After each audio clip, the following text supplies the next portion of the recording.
Hello and welcome to Global Sanctuary for Elephants podcast, Global Rumblings. Global Sanctuary for Elephants, or GSE for short, is a non-profit organization with a mission to create vast safe spaces for captive elephants where they are able to heal physically and emotionally, often from very traumatic pasts. I'm your host, Nadia Mari, and I'll be taking you to the lush jungle of the Mato Grosso region in central Brazil, home of GSE's initial project, Elephant Sanctuary Brazil. Currently home to 6 female Asian elephants, lovingly referred to as the girls. Hi, and welcome to the next episode of Global Rumblings. Today, we're going to take a break from the often very entertaining journey around Brazil with Kat and Scott, looking for suitable properties. And we are going to be talking more about elephants and why it is so important for sanctuary. We talked about face value trauma, about the depth of recovery, about elephants' resilience, but the work at TESS and also the work in Brazil is just showing why sanctuary is needed for captive elephants. So without further delay, let's head off down to Brazil. Hi, Kat. Hi, Scott. Hey, Nadia. Hey, Nadia. How are you today?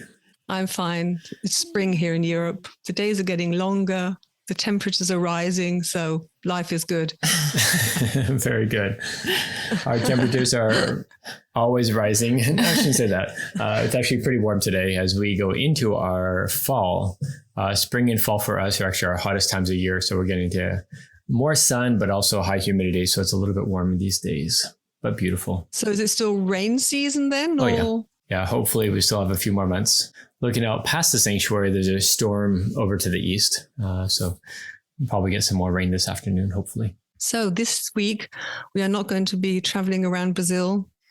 So all the listeners who are hoping to hear about the exciting and probably very funny story about you living behind a fish house will have to wait until the next episode, because today we are going to be talking about elephants, which is what your work and what this podcast is about. I appreciate that you said that it was an entertaining journey. In the moment, I don't know that it was so entertaining. It is a little bit looking back on it. We definitely laughed throughout. If we weren't laughing throughout, we never would have gotten to this point. Sometimes very frustrating, but yeah, entertaining. Well, I think so. We said before, looking back, most things always are a little bit nicer and a little bit more fun and not as bad. But yeah, we'll go back to the mouse dung house and things like that. That probably wasn't particularly funny. Episode 3, I was listening to it while we were to prepare for today. And there was so much in there about elephants. It's just fascinating. And you talked a lot about face value trauma when you had your elephants, when they came to the sanctuary in Tennessee, but presumably, obviously, also your sanctuary in Brazil. So can you explain to us what is face value trauma? What did you see? I think when talking about face value trauma, we're talking about the trauma that everybody knows. You know, that everyone talks about what it means to be confined and on chains, and you see the stereotypical actions of bobbing and swaying, the frustration, aggression, disgruntled actions. But that trauma, that the manifestation of those behaviors that are the manifestation of the trauma are still relatively superficial compared to the more internal suffering. Yes, they are. Sorry, there's trying to find the right words to say this because it is complex in its evolution for the elephant's recovery. But trauma has multiple layers to it, as we all know. And sometimes, the superficial frustration can manifest as aggression or manifest into the swaying, but there's different layers of that stereotypical actions as well. And it's not just an elephant swaying its head. It's you can see, let's go back to Gita and Maya. When you saw both of them, Gita was swaying. Gita are the first 2 elephants that came to Elephant Sanctuary Brazil. And forgive me, I don't remember if we introduced them at all yet or not. Not yet. No. But they're the first 2 that came to Elephant Sanctuary Brazil. And the first time Kat and I saw them, which were on different trips down to southern part of Brazil, Gita was entranced in her swaying. It wasn't just swaying. It was. No, she just seemed like she was gone. You would watch her and most elephants, they sway at points and they stop. Like when there's stimulation, they can be distracted from the stereotypical behavior and they stop. But Guido would eat and sway. People would approach her and touch her and she'd continue to sway. I mean, she was just so deep within herself that we had concerns about. We actually came up with all these plans about how we were going to get her to kind of reconnect with the world around her and come back from that place she had gone so deep within as a way of dealing with the situation that she was in and just making it so that she could get through each day. And if you want to keep hearing about that, you're going to have to tune into several episodes in front when we talk about Guido, because she is absolutely amazing. And what happened when we actually arrived there to transfer her was completely unexpected. But going back to face value trauma, it's just, we all talk about it, the trauma of captivity, but we're only touching the tip of the iceberg of what's really going on internal.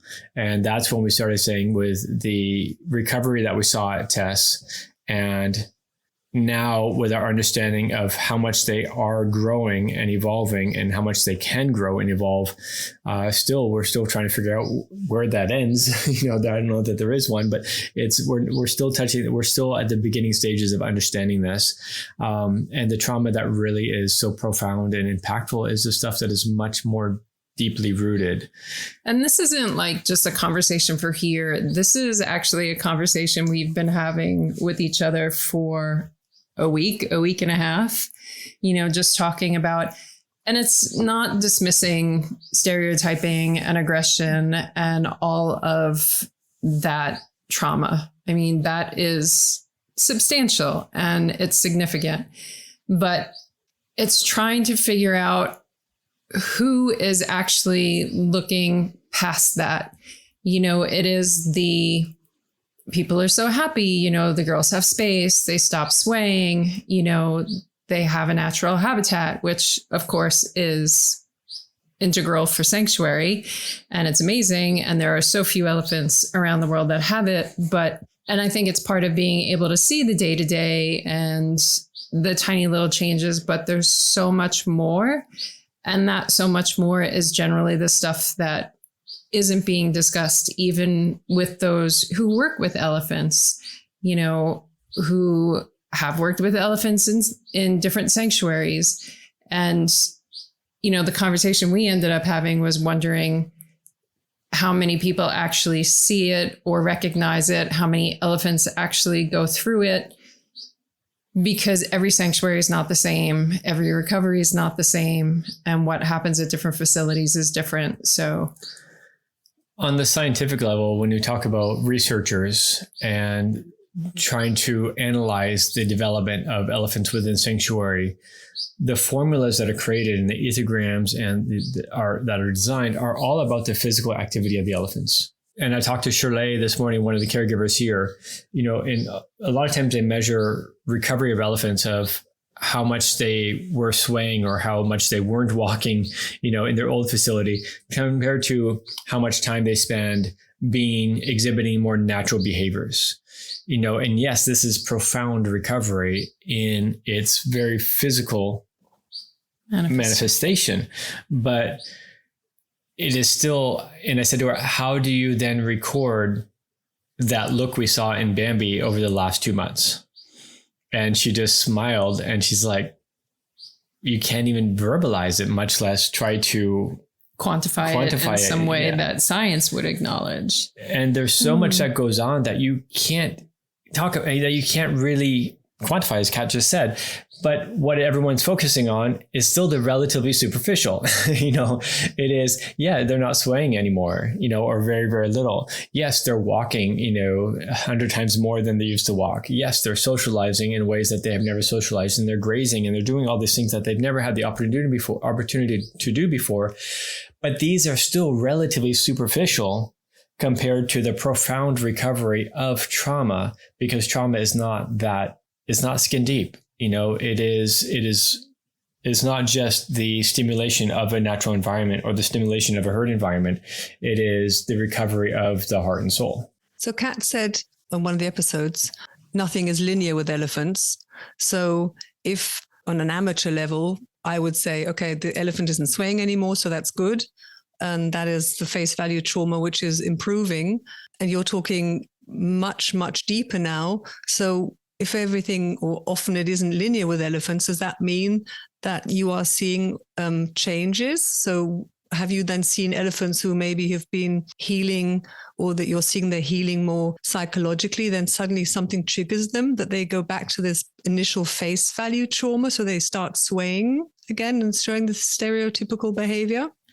I don't want to say it's not drastic, because again, when you go into the deeper level of healing that we're talking about, even steps that some people might not notice are still, significant, but I don't think I've seen it that drastic where, they've gone past that point and something happens and they go all the way back. But, it is that baby step thing. Sometimes it's 2 really big steps forward and then a baby step backwards. Sometimes it's just 3 little baby steps forward and then a big step backwards. But a lot of that, when you get to that nonlinear healing, I think most of that is that the deeper trauma that we're talking about. It is those little nuances and behaviors that can often go unnoticed if you're not really paying attention, which oddly enough happens more than you might think. You talked about nuances now. Maybe just take a step back, just to explain to listeners who do not actually know exactly what stereotypical behavior is. You have just touched on it a little bit and said they're like lost in their own world. And also this behavior can be misunderstood. I know from elephants in Japan that there is one elephant, Teru, who has got this terrible stereotypical behavior. She sways, she kicks her legs out, and it's done repetitively. It's like it's choreographed. It's terrible. And the public thinks she's dancing. The public thinks she's dancing, and people that work in zoos and circuses will say that you need to do that to pump the blood through their system. There's so much. It's so much of it is lies and manipulation of what the reality is. And zoos and circuses and people in entertainment industry are covering up the reality, which it is a. It's a coping mechanism. It's a reaction to stress. It's a reaction to anxiety. It's something that they do to they get lost within that repetitive action. It is endorphin releasing. It does bring comfort, I think that's also misunderstood. Yeah. It's been related to when somebody who is on the autism spectrum, sometimes they can have repetitive motions. They'll rock back and forth or wave their hands. And it's the same. It's not the same. It is a very similar self-soothing, like Scott said, it releases happy hormones in the brain. And the thing about it is it becomes very habitual. It is very easy for an elephant that once they kind of start that coping mechanism, it is hard to break that cycle. And we've seen it completely stop at sanctuary, sometimes actually immediately, sometimes incrementally over months. But, sometimes during high stress, it is something an elephant can go back to. I think we mentioned in one of the episodes in Tennessee, when the elephants would have to stay in the barn at night during the winter, we would see them start stereotyping, even though they didn't do it, during the nice weather outside at all. So it is one of those things that they can fall back into relatively easily. Yeah, and you asked it to go back to what is stereotypical behavior, and we'll go back there again. It can be any number of repetitive patterns. We actually, to touch base on another elephant that is here, Gejimina, and we'll talk much more about Gejimina later on also. One of the consultants I was working who had a lot of elephant experience, she was down in Mendoza helping to do training of Pocha and Gejimina in preparation for the sanitary requirements that were required for importation. And she said, it's amazing that they don't stereotype. And we said, wait a minute, she's stereotyping in this video that you're taking.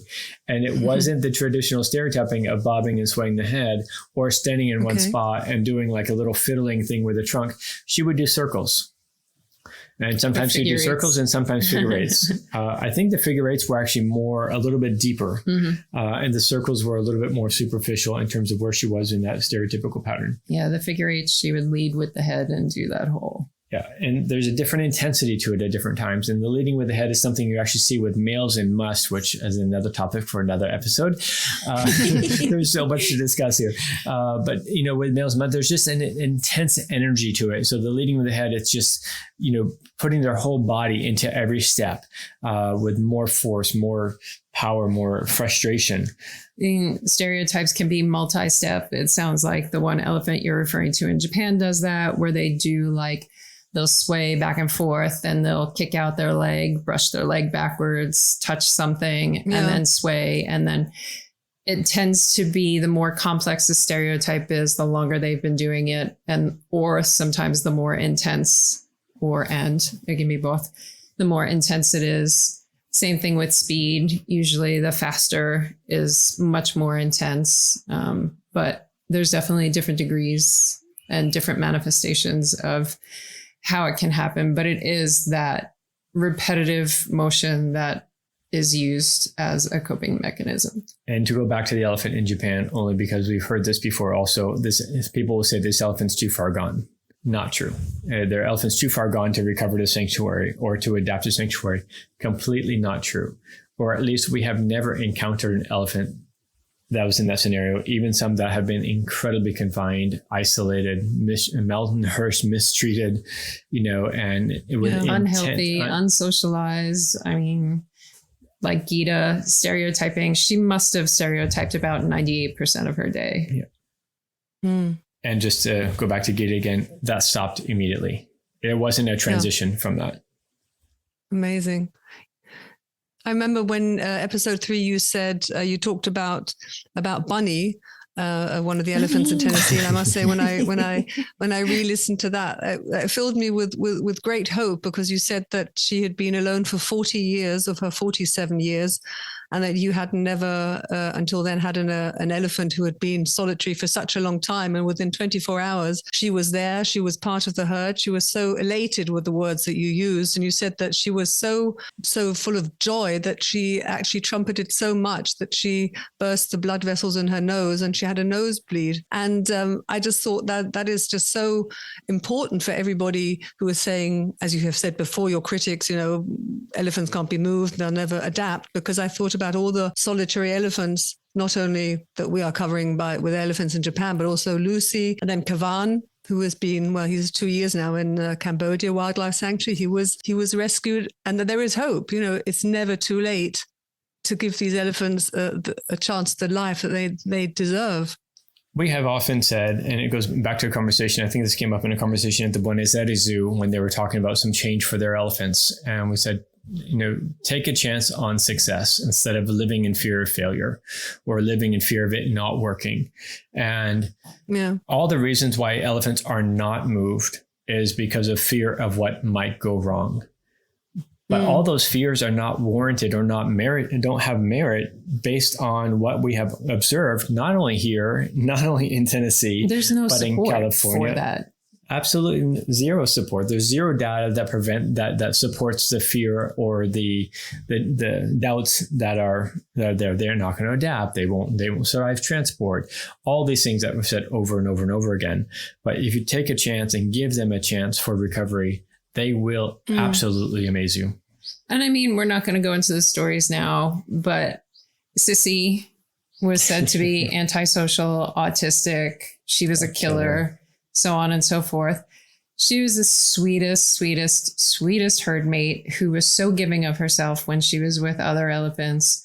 You had Bambi, who was hiding in the corner of her barn from the other elephant that she was with. And they said, she can't socialize with Mason. She's never going to socialize with anyone, so on and so forth. And I mean, she fell in love with Mara, I think, the second she met her for some reason. I'm not sure why. Powerpuff Girls. Yeah, I mean, it's story after story of elephant who's been alone, like Hannah. I mean, she was alone forever. She is so amazing with other elephants, and she gives them whatever it is they need. She is such a chameleon with adjusting how she is and who she is with each elephant.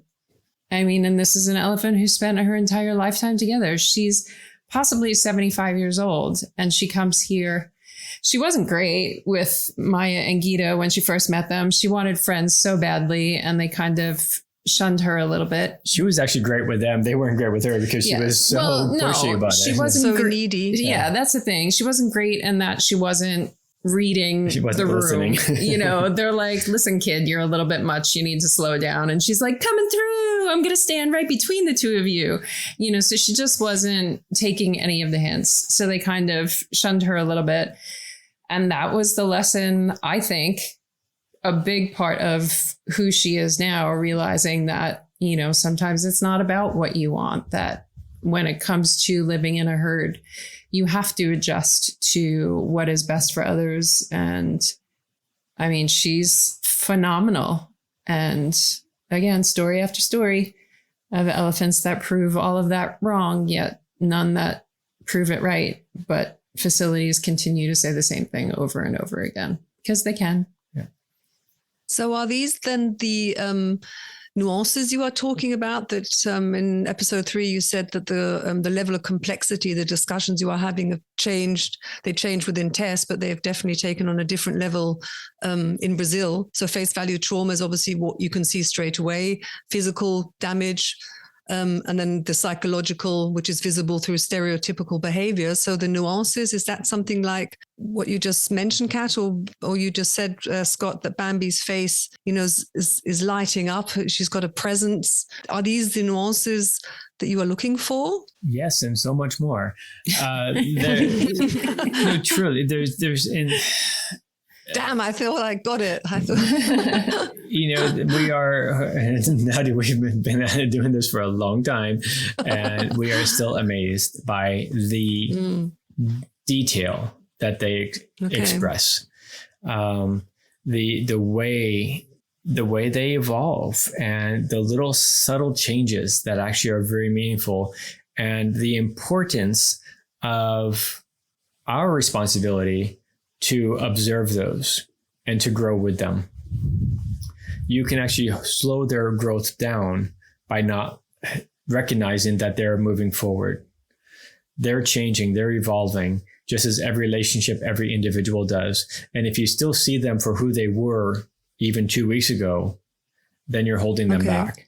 You have to evolve and grow with them and see them for who they are now, and continue to challenge yourself to evolve with them, and evolve your ideas of, and your understanding has to continue to grow as well. If we just stay where we were in our comfort zone of, hey, we were pretty comfortable with what we knew about elephants 20 years ago or 10 years ago. If we stayed there, we're not going to evolve with the elephants, and they are pushing us forward, but we have to force ourselves to work outside of our comfort zone and really put our ego to the side to say, I still have so much to learn. Yes, that's what Kat said in episode 3 as well. You said that you continue learning about elephants until you're done working with them. And that brings me also, you said in episode 3, you can hear, listeners, you definitely have to listen to episode 3 again. You said that another way or another form of suppression is not listening, and that elephants, when they realize we're not being listened to, they just shut off. But how do you listen? I mean, after 10 years, I still don't understand my cat. You know, one day she does this and the next day she does that. And I thought, okay, cats are different. Okay.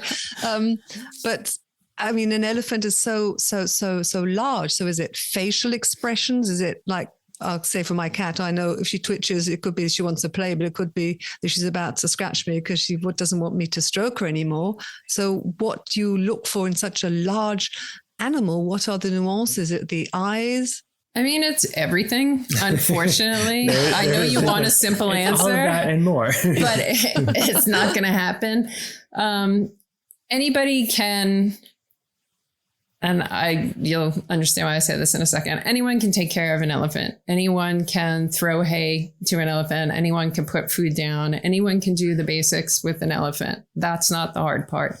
when we talk to caregivers and we hire caregivers, we talk about the learning curve. We talk about how much of it is observation and getting to know not just elephants, but each individual, who they are, how they move, who their friends are, how they socialize.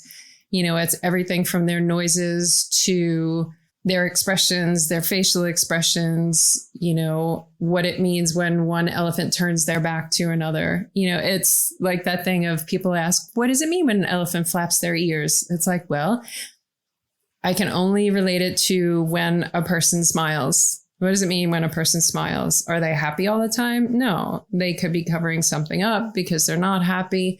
It could be a smirk. It could be sarcasm. I mean, there's a million different meanings to each little action. And part of understanding what it is they're expressing is knowing what that means for each individual. And the hardest part for caregivers is often quieting your own nonsense. I just edited myself from cursing.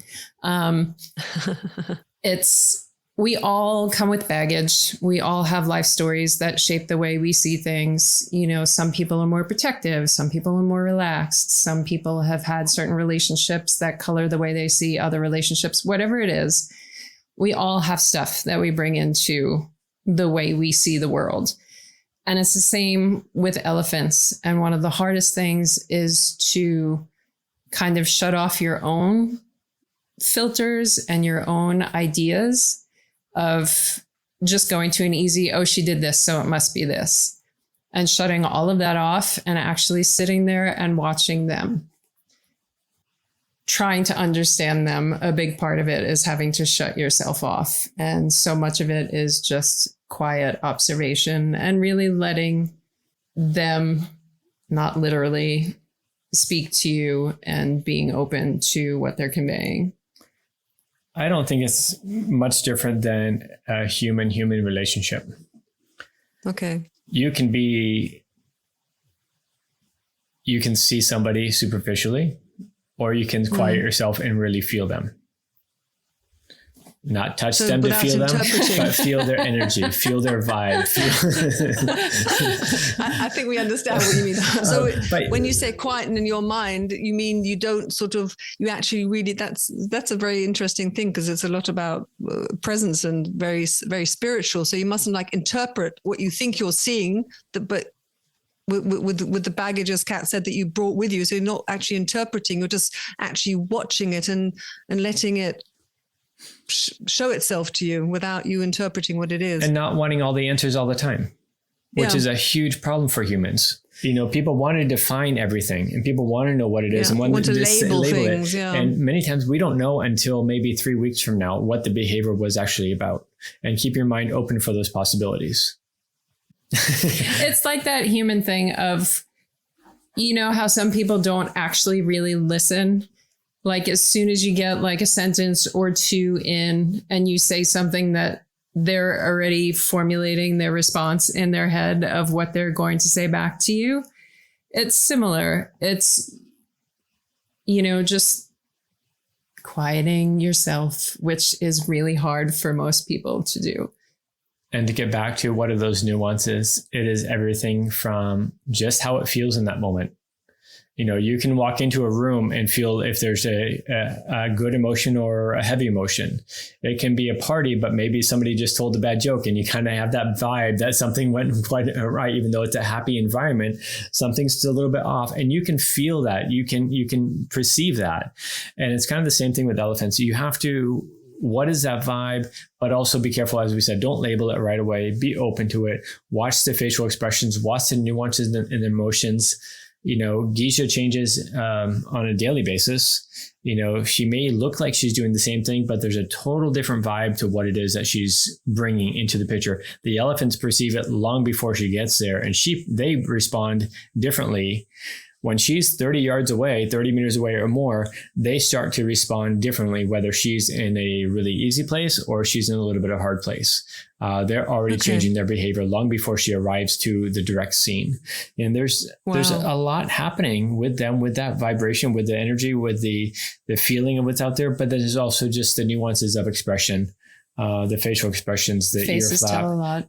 face tell a lot, eyes tell a lot, just as they do with your dog or with your cat or with your partner, with your children. These are all forms of communication that we do every single day.